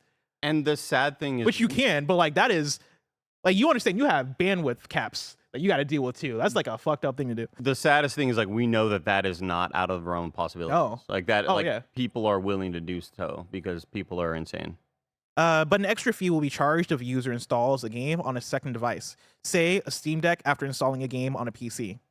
Runtime fees will also not be charged for installation of game demos, Witten said, unless the demo is part of a download that includes the full game.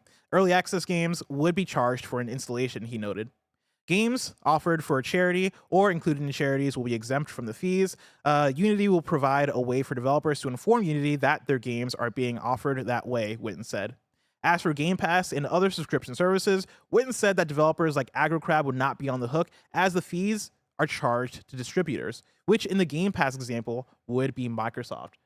Which I don't... Does Microsoft know about this is the question.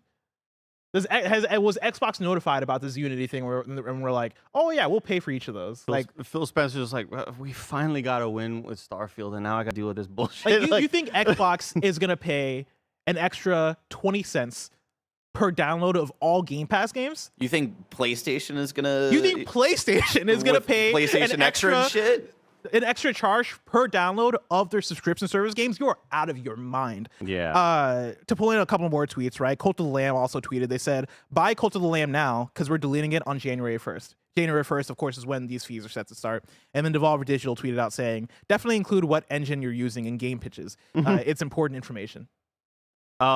This is absolutely insane. And we did hear that the CEO sold shares, right? Oh yeah, that was the other news story, is that the CEO sold shares of the company Before he left. like a couple days before this announcement went up.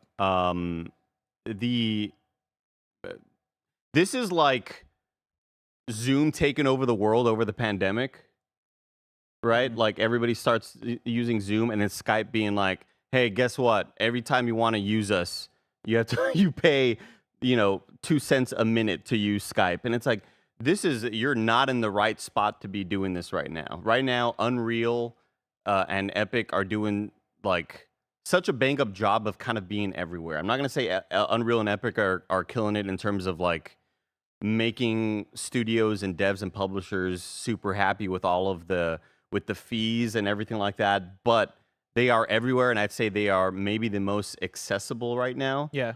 But yeah, this is very much like a third-party streaming software saying, hey, y'all use OBS for free, and that's super easy for you, but you can use our software, and we're going to charge you per minute. Like, I don't understand.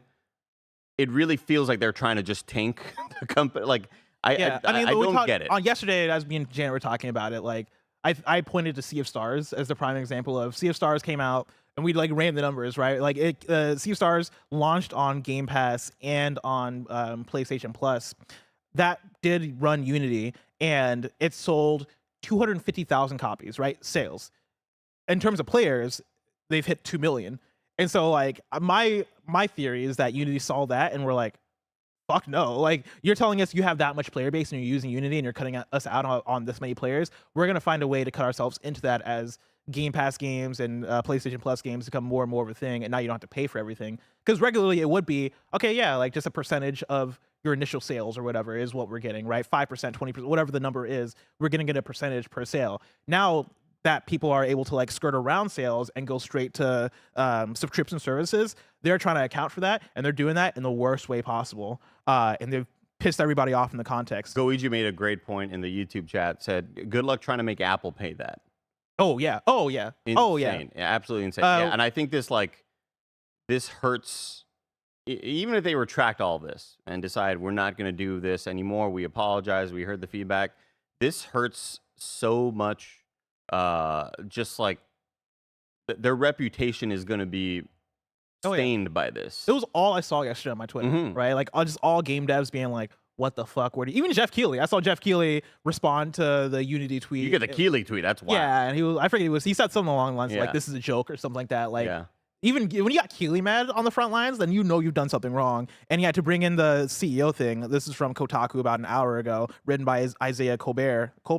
The Colbert Report's fucked me up. The headline of the article is Unity bosses sold stock ahead of scummy dev fees announcement, right? CEO John Riccitiello sold 2,000 shares a week before Unity revealed its runtime fee.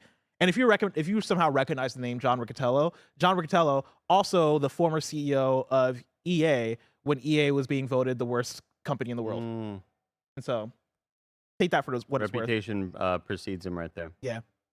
John Riccitiello, also the villain of some of the No More Heroes games. Yeah.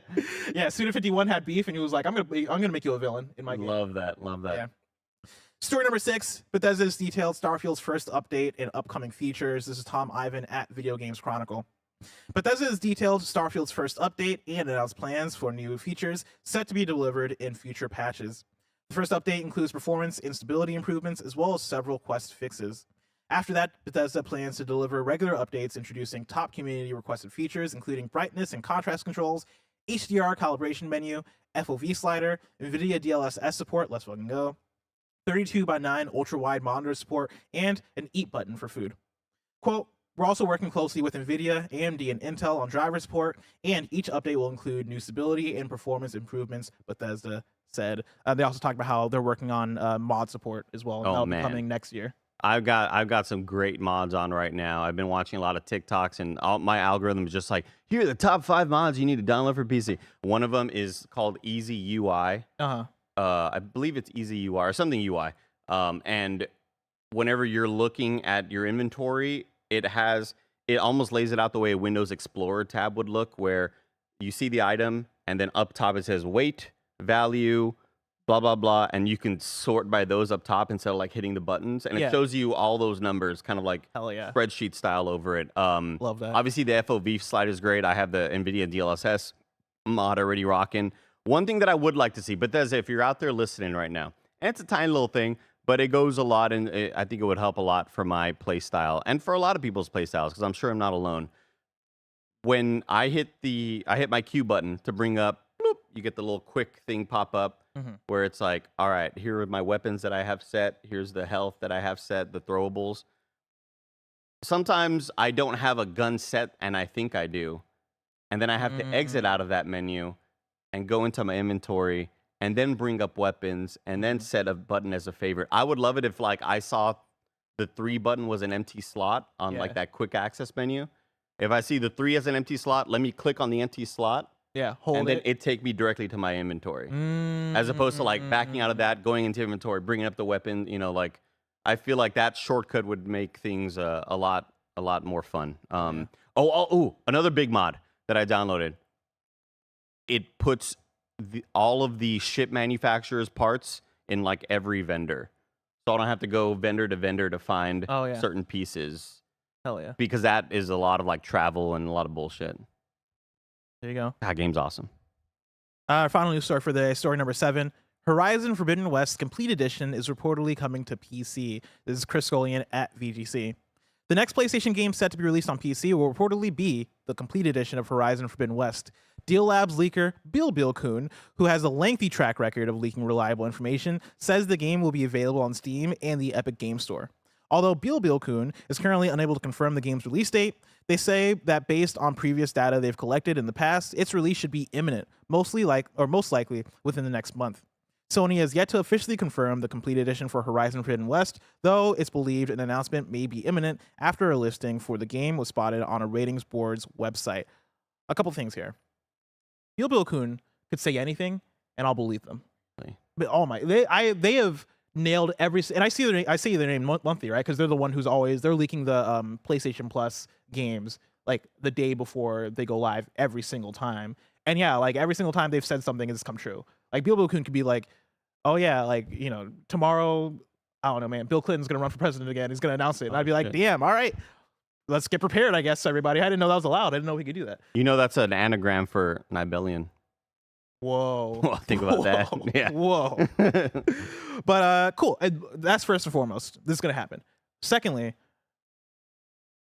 does it mean a state of play is about to happen? Because like, you could, as PlayStation, announce this out the blue, or you could put this in a state of play. And so this makes me wonder if we're gonna get a state of play sooner than later. All I can think is like the best looking game ever is about to get better looking. Nate in chat says, "Bring back Bill."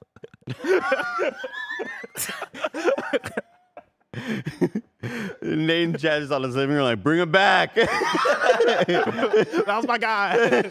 I miss those days. This is exciting. This is cool. Again, yeah, the Horizon Forbidden West is, I think, like the best looking video game I've ever seen. It really is. And it's gonna look even nicer, especially on those ultra. Oh man. Oh yeah. Oh my god. Playing that on ultra wide. Yeah. Gary Witt is gonna have a full feast. view of Las Vegas. Yeah. Hell yeah. Andy, very excited to see what Horizon Forbidden West looks like on PC. But the release of his PC port is just so far away, probably in a month. If I want to know what's coming out of Mom and Grop shops today, where did I look? The official list of upcoming software across each and every platform as listed by the Kinda Funny Games Daily Show host each and every weekday.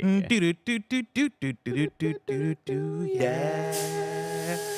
Out today, we got Gunbrella for Switch and PC, Pokemon Scarlet and Violet, the Hidden Treasure of Area Zero, the Teal Mask for Switch, Land Above Sea Below for PC, Treachery and Beatdown City Ultra Remix for Switch, Xbox One, Xbox Series X, and PC. And then a new PS5 system software update rolls out globally today. You're going to get new accessibility features, support for compatible Dolby Atmos enabled audio devices. I know Tim Getty's going crazy for that one. Social feature enhancements, and then PlayStation Remote Play support on additional Android devices. You can get full details over on the PlayStation blog. Umbrella, another one, huh? Yeah. God damn. Yeah. Games are just coming out. We've had I have not touched Gunbrella since we got the codes for it. But I loved the demo that I played back in the day, and Blessing was looking at the reviews, and all kind of around like 83, I believe, on Metacritic. It looks to be another banger. Very, very good. Janet lost points for counterpicking Lies of P, but then regained those points with Gunbrella. New dates for you: Warhammer 40K. That's like the futuristic one in space, right? That's not like the other one, the more gruesome one. The Doom one. Warhammer 40K Rogue Trader launches December 7th on Xbox Series X, PS5, and PC. Bilkin's Folly is coming to PS4 and PS5, Switch, and PC on October 2nd. And then Bit Trip Rerunner launches September 19th on PC. Deals of the day for you. Bilkin's Folly just sounds like a shop in Harry Potter. Oh, it does. Yeah, you go there to like buy new wands. You want to walk down there near Bilkin's Folly. Like half the wands are just regular sticks, and the other half are magical ones. And it looks you kinda have to have a good eye. This is Bilkin's Folly? Yeah, that's cute. Yeah, this is a really cool art style. It looks like actually, putting rulers on maps and like trying to, find treasure or some shit. Did you find him down there near Bilkin's Folly? Yeah, they walk into a store, and they're gonna buy some Harry Potter. Wow, this is cute. This is cute. All right, shout out Bilkin's Folly. There's a gameplay overview for Starfield. That's cool. Deals of the day for you. We got PlayStation Plus Extra September lineup. You're getting Nier Replicant, 13 Sentinels, Civ 6. If this sounds familiar, it's because this leaked from Bill Kuhn earlier this week. Civ 6. Bring it back. Star Ocean, DF, and INF. Sniper Ghost Warrior Contracts 2. Own Sphere, Lathrasir. Unpacking. Planet Coaster, This War of Mine. I once played This War of Mine. I've never been more depressed in my life. That game tore my heart out into shreds, and I went to sleep right after. I couldn't function for the rest of the day. If you're gonna play This War of Mine, go in there with be ready. Just be ready. Greg, I'm not gonna be able to come in. Yeah, I'm not. I gotta stay. Play This War of Mine. Oh man, Cloudpunk, Contra Rogue Core, Tales Noir, Call of the Sea, West of Dead, and then Paw Patrol. And then that's just for the PS Plus Extra. Your classics for you that you can get with Premium are going to be Star Ocean, First Departure R, Star Ocean Till the End of Time, and then Star Ocean The Last Hope, and also Dragon's Crown Pro. Now it's time for kindafunny.com/you're wrong, where you write in, let us know what we got wrong as we got it wrong, so we can correct it for those watching later on YouTube and listening later on podcast services around the globe. Blessing said that racing on a Mario Kart track based on a bathroom is gross and unhygienic. However, the track's name is Squeaky Clean Sprint. Therefore, it's very hygienic, and Bless should probably clean his bathroom when he gets home. I don't know, but you go down the drain of the toilet, and you're telling me you're going all the way in there to you're not. There's a bunch of hairs and also stuff. I do clean my bathroom. Pigs Somewhat for regularly, proof, man. Somewhat regularly. We don't know who's peeing in them sinks. Let's see here. What? SZA, not the singer, says Final Fantasy 16 shipped 3 million copies in its first week. If this is not met, now you're getting into editorializing. Because then they're like, if it hasn't met expectations, then it seems expectations are grossly over. That's what we're saying. That's what I'm saying. They were overestimating these expectations. That's what he's saying, Chad. Gundam Steven says the iPhone 15 Pro and Pro Max now has hardware ray tracing. Also, you can use any controller on the iPhone.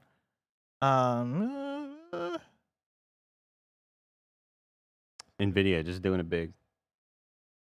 Teaming up into everybody, saying, let me put ray tracing on your machine. Game Over Penguin said RGG Studio just announced a direct for Like a Dragon and Infinite Wealth. Are we talking about RGG Summit? Because I mentioned that yesterday in the new dates section. If we're talking about RGG Summit, Game Over Penguin, I need you to time yourself out for 5 minutes. I'll say 1 minute max. 5 minutes. That's it for kindafunny.com/you're wrong. This week's host for Kinda Funny Games Daily tomorrow, you're going to get me, and Tim. If you're watching this live after KFC post show, you're gonna get Andy playing some of that. Their Lies of P. Oh no, this is an actual direct.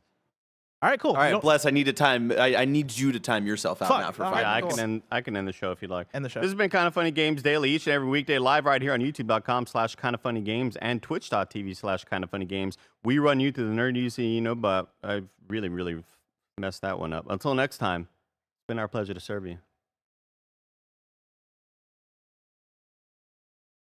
Can't talk.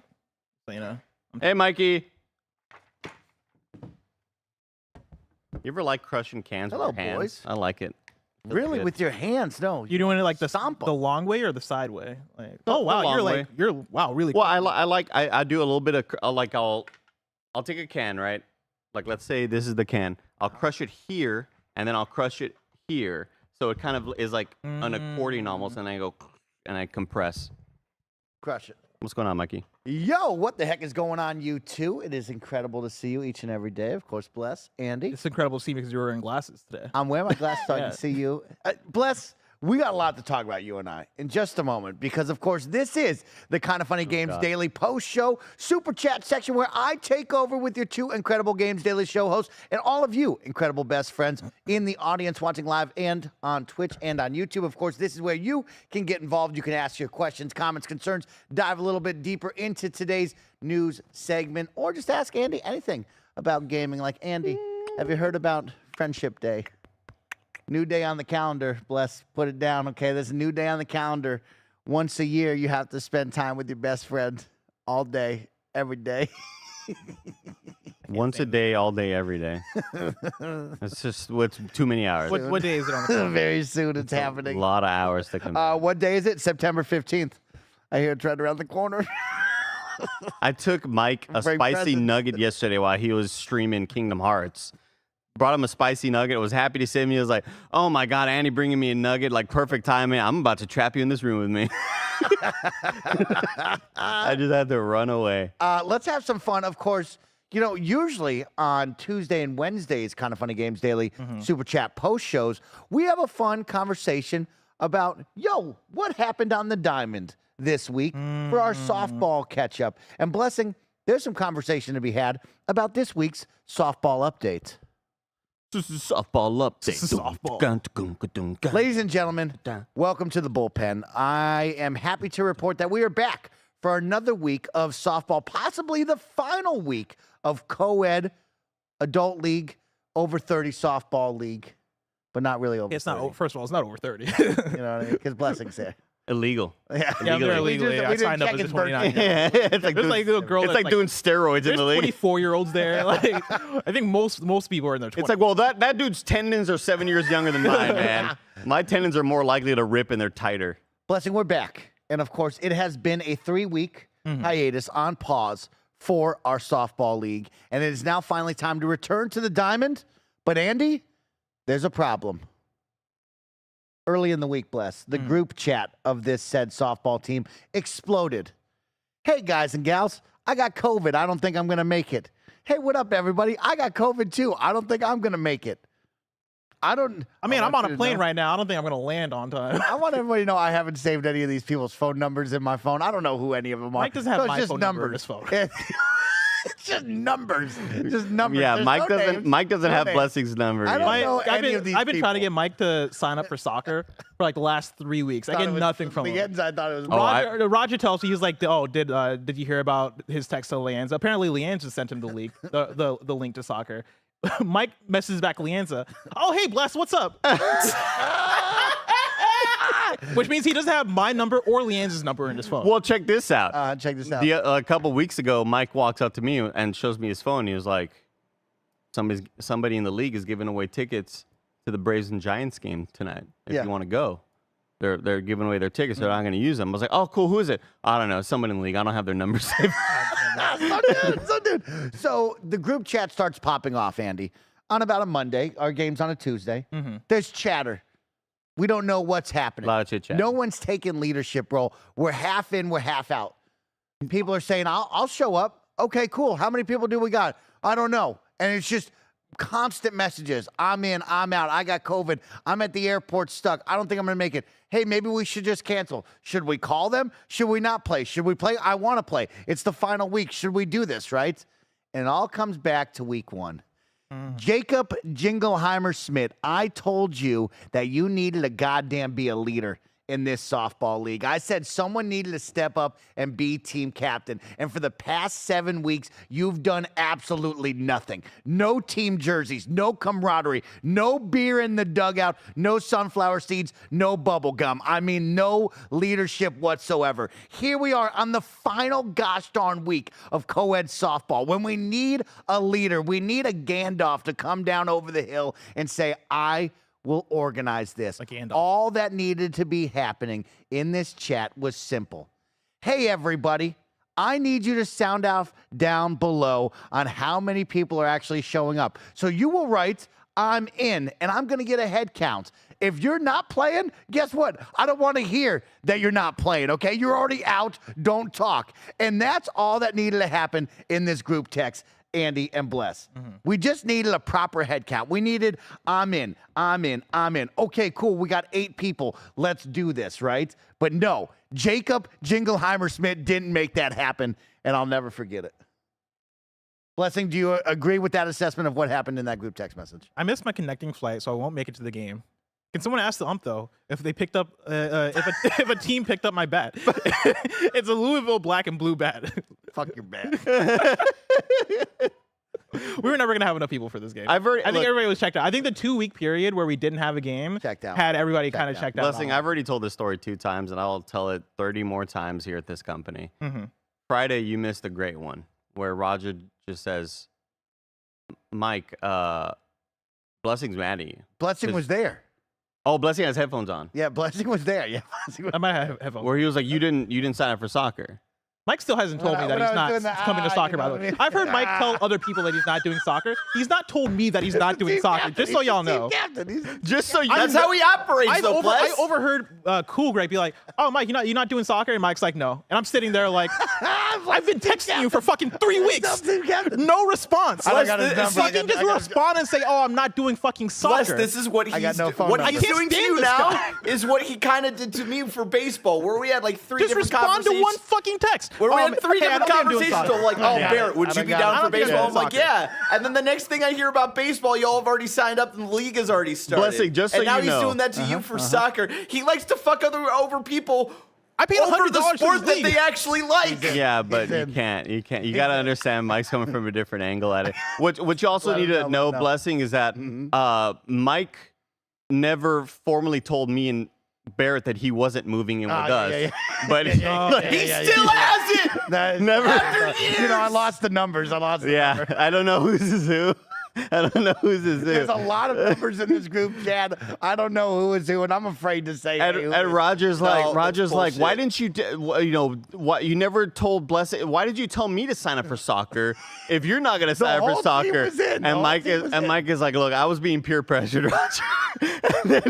and then Joey goes, did you tell Katie that you're not joining the league, which is their roommate? And Mike goes, yeah, I haven't seen Katie in a week. And she goes, you fucking liar. We were all in the kitchen last night together. He goes, it never came up in conversation. And then Roger keeps getting mad at him. And then Mike goes, look, Roger, I don't want to get kicked in the shins, all right? And I was dying of laughter. I was just like, dude, this is so much fun when it's not at your behest. Like, when it's not affecting you, it's the best. Man, it's the best. Don't enable him. Don't do that, because then it's gonna come back around to you, and then you're gonna get upset. Oh, it always comes back to me. Yeah. It'll be me for something else later on. I still have not been invited in person. Mike has not come up to me and be like, Barrett, do you want to at least come watch us play baseball? the thing Which is, he I said he keep was gonna inviting do. Barrett to Mike do- has to do still never baseball. looked me in the eyes and told me, Barrett, I'm not moving in with you. After we showed him our apartment, he was like, oh, this is the place. I love lost this the place. phone number. Lost the phone number. It's Didn't have a sociopathic number. behavior. Let's jump in. If I sign up with another sports league with this man, chat, I need you to judge me. Don't let me sign up for anything But with we're this gonna guy. have fun in soccer. We're gonna have a great time. You didn't sign up for soccer. You're not going to be there. What the fuck are you talking about, Mike? Can't wait to tell people about soccer. You literally didn't sign up for soccer. Can't wait to kick the ball around, man. In time. Let's jump into the super chats. Joshua D writes in and says, my biggest hope for the Switch 2 is a universal dock, even if the new ones support 4K. Old and new switchers to work on all docks. What do you guys think, Bless? Wait, can you say that again? A universal dock? Yeah, he wants a universal dock. He wants my Switch 2 and my Switch 1 to work on the brand new dock. Well, I don't think the dock is going to be what's giving you the 4K content. Like, the dock is just going to be putting it on TV. It's just the pass-through mechanic. So, it's the pass-through. I mean, I'm assuming with what DLSS is and all that stuff, that's going to be built into the hardware and the chipset. So, I think the docks... Well, no, here's the thing. Nintendo's going to make you pay for a new dock. Yeah, no, that's... You could wish all you want. I think Nintendo's going to make you pay for new hardware wherever they can. What do you guys think about the form factor? Because that's the thing that came to my mind first is like, well, is it going to fit in the dock the right way if it's a new console and it feels and looks bit different? But then thicker. also, what are they going to do to it? I guess they could make it a bit thicker. Joy-Cons? Make the Joy-Cons different? Do you imagine new or same Joy-Cons? Like Newer Joy-Cons, What do you these are- think the Switch 2 looks like? The exact same thing? I mean, if it's called a Switch 2, I think it looks fairly similar. I think they have something called the Joy-Con 2.0, right? Like, I think UHD Rumble. UHD Rumble, right? Yeah. As opposed to just HD Rumble. UHD Yeah, Rumble. 4K Rumble. Joy-Con 2K23. Yeah, I think that. I mean, I think it'd be 2K24. cool and smart to do like like a DualShock 2, DualShock 3 situation of like, oh yeah, this controller is now the next level Joy-Con. We have the Joy-Con 2.0 that has the UHD Rumble, and then finally we're doing the thing that y'all wanted, which is we're gonna give you some GameCube Joy-Cons. We're gonna give you some like wild at Mario, specific, like game specific Joy-Cons that take advantage of like unique features. Like if you can give me a Joy-Con that's the fucking Pokeball type shit from Pokemon Go, get crazy. I think get my thing wild with the it. Joy-Cons is wondering, like, do the buttons drastically change? Like, are the face buttons larger? Are the sticks different size? Are they a bit more out? And do they stick out of the controller a bit Oh, more? yeah. Like, Oh, I like how that. much does that stuff change is what I'm interested in. I know button placement will change. Like, the photo button may be a little bit lower. Whatever. Like, there's This is going to what be I little want. things like that. What if they're not offset sticks? Switch around the A and B buttons and the X and Y buttons. Just Do you somebody needs to think this? Universal. You think this is where they make that? This is the moment. This is the moment. like, hey, let's just say fuck it. Xbox, you got it. Let's commit. A button on the bottom. We've been B doing button this since the to Super right. Nintendo, but you know what? Now's the time. Fuck yeah. Because it's still confusing. I can never, if I ever see like a quick time event on Nintendo or Xbox for that matter that just gives me a letter, I'm like, I'm fucked. Yeah, I'm screwed. Yeah. Yeah. Okay, so do you think the dock will be universal though? No. No. I think the dock will be, if there is a dock, I don't know what this thing is, right? But if there is a dock, if they're going for the portable thing, I think it will be Switch 2 specific. Dock universal or no? No, because I think the hardware might be a little bit thicker and may not fit correctly. Okay. CJ writes in and says, "Will we get a state of play announcement later?" Blessing. Later this month? Yeah, sure. I think so. You think? Oh, you're thinking we're getting a state of play later this month? Or, like- Announcement, we'll call it. Yeah. Sometime soon, right? Let's say either September or October. I think there's going to be a state of play. I think one final push for Spider-Man 2 wouldn't hurt, right? Like, hey, let's have a final, even if it's a launch trailer. Really? After already like the 15 minutes of gameplay, you think there's more that we need to be? Yeah, why not? Yeah. Okay. I think if you put out like a dope ass story trailer, like another one, I think that works. I think they're maybe give an update. I keep talking about Stellar Blade and it's turned into a meme, but like, yeah, what is up with that? What's up with Little Devil Inside? What's up with like maybe any game coming out next year? Could we actually get a look at PC. at like Conquered or Bloodborne PC or Helldivers 2? We still don't have a date for Helldivers 2. I think you have enough to talk about as PlayStation that it could be worth doing a state of play. And also Horizon Forbidden West PC. Oh. What's Bluepoint working on? Oh. DJ Kento Ryden says, "Yo, Andy, have you seen the game Dead Link? Looks like it's 150% your kind of thing. Cyberpunky shooter with fast movement. Lots of style, just like you." Ooh. TJ, Ooh, just like you, wow. Very complimentary. Barry, can we bring up a trailer for Deadlink? I have not heard of it. No. Barry really? gets back. I hope it sucks. I hope the reviews come out and it's like it's a 1 out of 5. It's a 2 out of Oh, yeah. 10. So you got too many. Because I don't need another too game. many. Too many games. 2K. Yeah, you still got to play Hunt the Night. Barry, are you able No, to bring I don't up have to play. I footage played of the Deadlink? demo and it Really? was fine. Oh, I thought you were gonna dig that game. I thought that was an Andy ass Andy. I played the demo and it was like, this is not what I thought it was going to be. Okay. I want to read a resubscription real quick. What if we finally did the northeast southwest thing for the controller buttons? NESW. Wow. You know? That would be kind Wow, of neat. that's That would crazy, be bro. neat. That's crazy. I'd like to play This the looks like an Angry action Foot game. figure. Oh, this looks awesome. pretty cool. What was that one game you told us about, Andy? That's like the roguelite Mega Man Yeah, style brother, game. the Mega Man style game. Yeah. Crimson Battler. No, I forgot Crimson what it's called. Skies. But like this gives me a little bit of those vibes, but with a bit more Battle neon. Shapers. Yeah. Okay. It's like that, but a bit more neon. Okay. Okay. Yeah, Battle Shapers, by the way, fucking rules, and get ready for that, dude. I think that's this year. Hedgie writes, Deadlink really? is 91% positive on Steam with 2K reviews. Awesome. Oh yeah, Sounds it came like out. you're playing It came out July.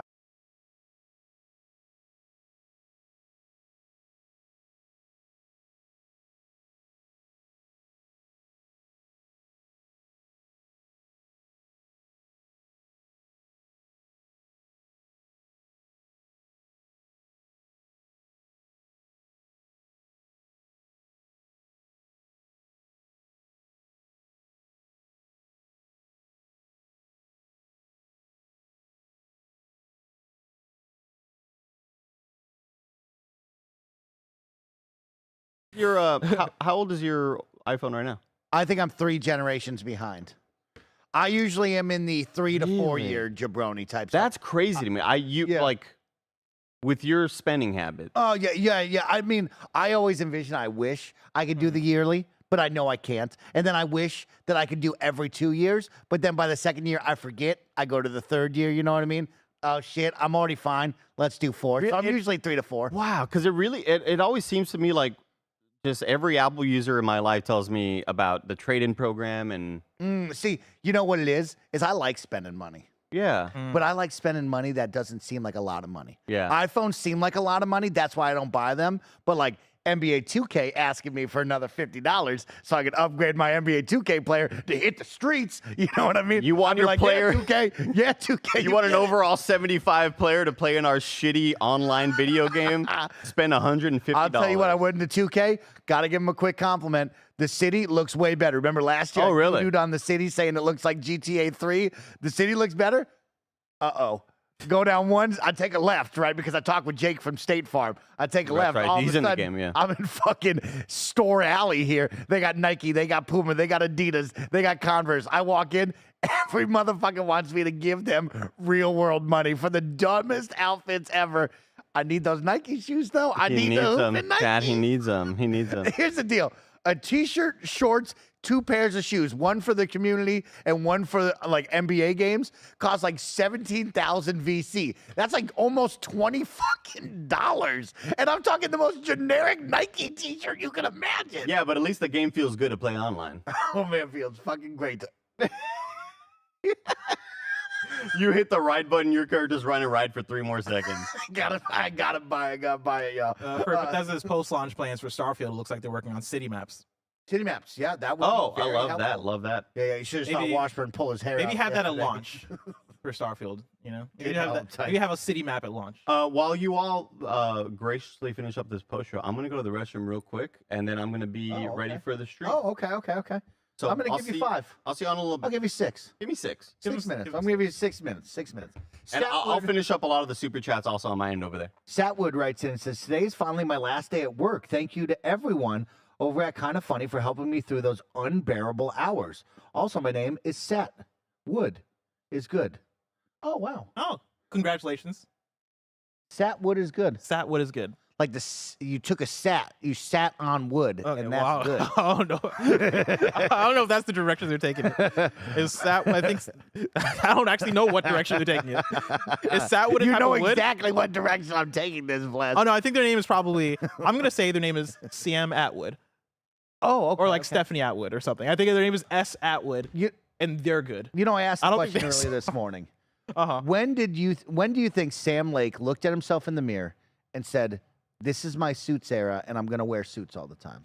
Like, at what age and time? How and long has he been doing that? What happened? Yeah, what happened in his life where he looked at himself and he said, "I'm gonna dress like a James Bond villain because goddamn, I look great."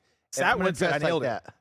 that. What's your first name? Sam Atwood. If it's Sam, then like, come on, clairvoyant over here. But I when- got the stuff. When do you think he did that? Because like you have your phase of like I'm dressing nice, right? Yeah. There's like a moment we can like That was not a all phase, here it's a inside. lifestyle. Well, right now, Yeah. right? But like it started. There was a moment where you're like, I'm gonna start. I think for dressing him, nice. because for me it Right, like, was. when was it for this guy? For me, it was, I happened to dress nice on one event, and like the conversation around it was so enticing, right? It was one of those things of like, You think that's when it came? I think Sam Lake dressed up to an And you're event like, shit, one day, Sam. and he was the shit. Ah. Like he showed up, and everybody's like, "Yo, you are rocking that 3-piece suit." And ever since then, he's like, "I'm gonna live in this. can't thing. stop. I can't stop wearing these things." Do you think he takes flights in that 3-piece suit?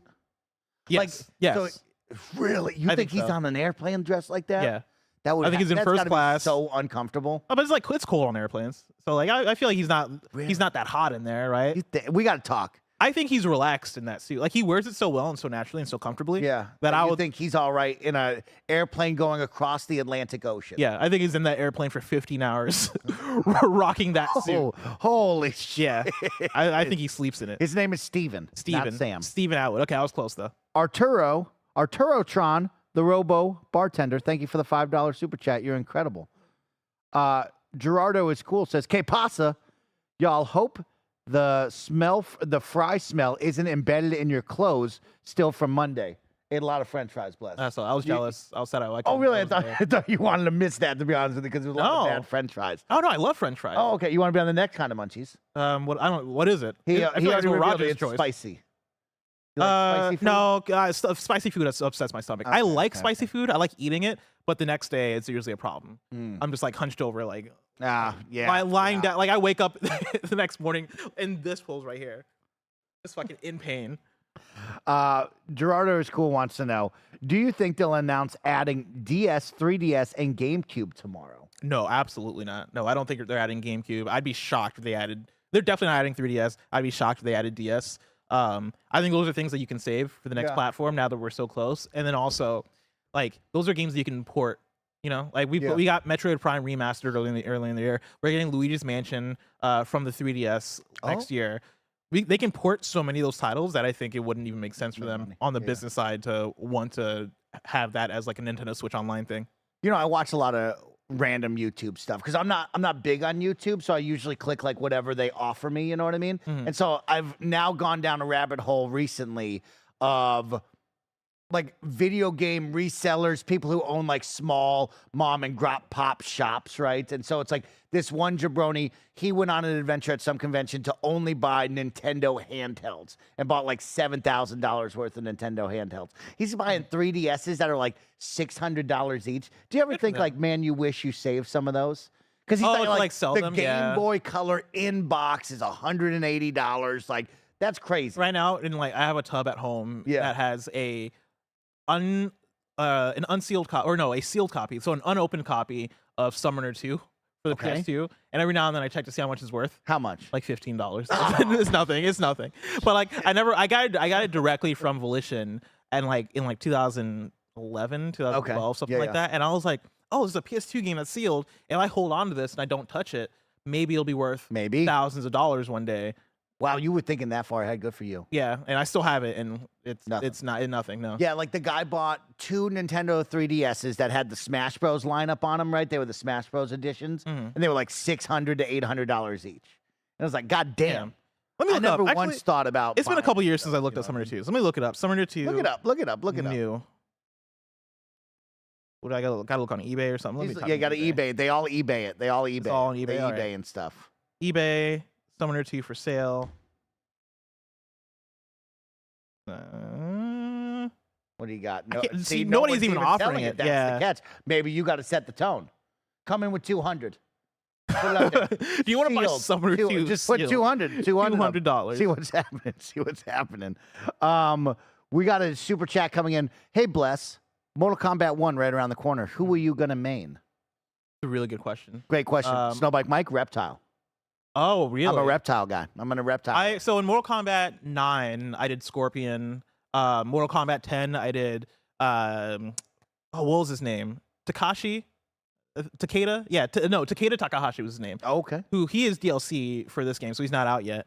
But he was for 10, and then for 11, I did Scarlet. And I also did Jade. And Scarlet, the scary lady with the blood. yeah, blood lady. Oh yeah, that was scary lady. She's That's sick as scary hell. lady. Yeah, With yeah. all those too, I would kind of like maybe venture into katana, but like I was never that great with katana. I just liked her moveset. So with this game, I think I might start off with Scorpion and make my way from there. Yeah, I think Melina looks pretty good in this game, so I might do Melina, and then also I don't know, like it's tough because I also have to figure out my cameos. Nah, smart. Yeah, Smart, and so of course. we'll see. I got to mess around. Do you think this is finally the time where you'll bust out the fight stick and main on the fight stick? Well, I've been trying to hit up Razer because like I want to see what's up with the new Razer Kitsune. I don't think it's out yet. Okay. We got a new product that Blessing's looking up. What is this? It's another one of those like leverless. It doesn't have a joystick. It's all Correct. buttons. You like, yeah. And that's what I want. And I don't have one of those yet. And like the new Razer Kitsune, it looks really nice. It looks really sleek. And I want to say I've seen like pictures of people online with them already. Blessing wants no stick, only buttons. And so if you're at Razer and you want to hook a brother up with a Razer Kitsune, Bless out. Please. I don't know what email I got to email. This please. could be a big moment for you because let's say Razer sends this to you. You go to Evo next summer. You compete. You have the product in your hands. Oh, yeah. You're like, yo, shout out to Razer. Started Shout from a nobody. Now I'm here at Evo. Yeah, somebody said October 31st. That's so far away though. Yeah, and that's the tough thing too is that I don't know how good I'm gonna be with it. Yeah. I'm so used to using my DualSense. I'm so used to using controller. That's what I've grown up with. Yeah, right now, Bears brought up the store page for Kitsune, $300. Again, that's October. I don't see it on this page, but somebody in chat said October 31st. Yeah, Razer hit me up because I don't know if I can afford That's it. that's a good purchase right there. That's a purchase you're gonna. It seems really cool. You got and maybe I use it for Street Fighter as well. Yeah, I mean, you use it for everything. It just becomes you. Yeah, this looks really cool. And it looks sleek. It looks small. I want it. A lot of awesome super chats. Of course, Andy will answer some of those on the other side right now, but we'll finish with these two. Sin Vendetta writes in and says, will the Starfield 48-hour stream be made available later on YouTube because the Twitch stream disappears forever? Twitch stream is up, but I know that it will go away in like, 60, 90 days. Roger does have all of the KF48 on a hard drive. Maybe we'll probably put it out there. We will probably put it out there eventually. So yes, keep your eye out. You'll get it eventually. Foxy Steven chat says I listen to KFGD too much. You can never listen to this show too much. If anything, It's daily. open it up Listen on to it multiple daily. browsers. Here's the thing, right? If we get KFGD YouTube to let's say 30K consistently, I heard they'll make me the new CEO. 30K every 30K single video. Every day. single video. Let's say For how long? How many months do we have to achieve this? like just a couple, just enough to where Greg Miller notices and goes, "Oh damn." Let's Maybe we say should make 3 you months. CEO. Let's say 3 Yeah, months. 3 months. 3 months. Just If we can hit 30K in every single game. if you're watching Funny this Games right Daily, now on yeah. video, just open it up in 2 tabs. Go to your Apple Store. That right there will open it get up us to there. the 30K easy. To do it. Yeah, It's just that double it easy. up. Just double it up. Holy shit, bless. Yeah. It's that easy. Like right now we're 15 to 20K average Double it. on YouTube. Double it. Just double Help it. them out. Ladies and gentlemen, that's been your Kind of Funny Games Daily Super Chat Post Show. We had some fun. We laughed. Of course, Blessing will be back with more Kind of Funny content. Andy is going to play Liza P right now ahead of release. So go enjoy over on Twitch. If you watched on YouTube, there's a brand new link up right now. Go click it. Have some fun. Drive Kind of Funny Games Daily to 30K. Goodbye.